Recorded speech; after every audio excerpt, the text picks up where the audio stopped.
Audio Jungle.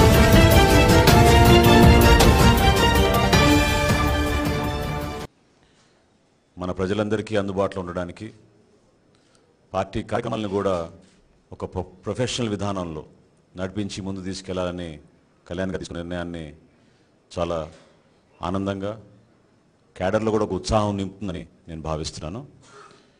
ఈ పార్టీలో రావడం అనేది మేము ఎప్పటి నుంచో మిత్రులుగా ఉన్నా కూడా రాజకీయ అంశాలపైన మేము చర్చించుకుంటున్నప్పుడు ఆయనకున్న పట్టుదల, ఆయనకున్న నిజాయితీ, ప్రజా సమస్యలపైన పోరాటానికి ఎంత దూరమైనా వెళ్తామనే భావన అవి నన్ను ఆకర్షించినాయి. సో ఆ కమిట్మెంటు, ఆ స్ఫూర్తి రాజకీయాల్లో ఒక కొత్త తరమైన మార్పు తీసుకొద్దాం, నిజంగా ప్రజల కోసమే మనం సేవ చేస్తూ దీర్ఘకాలిక పోరాటమైనా సరే సిద్ధంగా ఉందాం, ఈ రాష్ట్ర ప్రజలకి మేలు చేద్దామనే దృఢ సంకల్పం, ఆ భావనతోటే మేము ఒక నిర్ణయం తీసుకుని ఆయనతో పాటు నడిచి జనసేన పార్టీని ఇంకా ముందుకు తీసుకెళ్ళడానికి మేమందరం కూడా ఒకే మాట పైన రాష్ట్ర ప్రజలకి కట్టుబడి ఉన్నాం. పాలిటిక్స్ ఆఫ్ కన్వీనియన్స్ చేయం, ఇచ్చిన మాటకి నిలబడి ఉంటాం.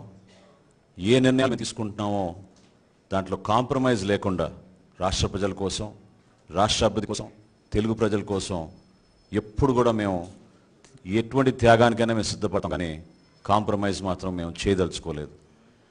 ఆ కాన్సెప్ట్లో మేము ముందుకెళ్తాం. ఖచ్చితంగా మీరందరూ కూడా ఆశీర్వదించండి. రాబోయే రోజుల్లో మంచి మంచి డిసిషన్స్ తీసుకుని 10వ తారీఖు నిర్వహించే ఈ కవాతు ప్రత్యేకంగా యువతకు ఇది ఒక గొప్ప అవకాశం.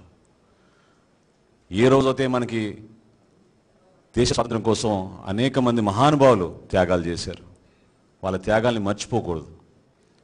ఈ తరుణంలో మనం డిజిటల్ మీడియా, సోషల్ మీడియా ఎక్కువగా ప్రభావం చేస్తున్న రోజుల్లో ఆ మహానాయకుల్ని మనం మరొకసారి గుర్తు చేసుకుని అదే ఉత్సాహంతో మహిళలు, యువకులు, రైతులు అందరూ కూడా కలిసి ముందుకొచ్చి ఈ కార్యక్రమాన్ని విజయవంతం చేయాలి.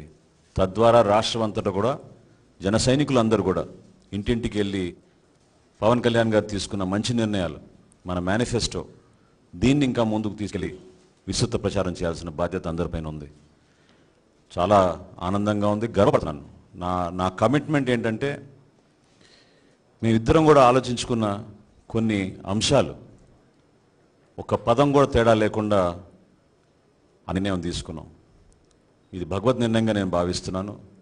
మీ అందరి బ్లెస్సింగ్స్, సపోర్టు మాకు ఎంతో అవసరం. కష్టపడి పనిచేస్తాం. ఆ కష్టంలో కూడా మీరు కూడా పాలు పంచుకుంటే ఇంకా ఆనందిస్తామని మనస్ఫూర్తిగా తెలుపుకుంటూ మరొకసారి మీకు ధన్యవాదాలు తెలుపుకుంటున్నాను. Thank you. కామెంట్ చేయండి. ఎప్పటికప్పుడు మా వీడియోస్ చూడాలంటే సబ్స్క్రైబ్ చేసుకోండి.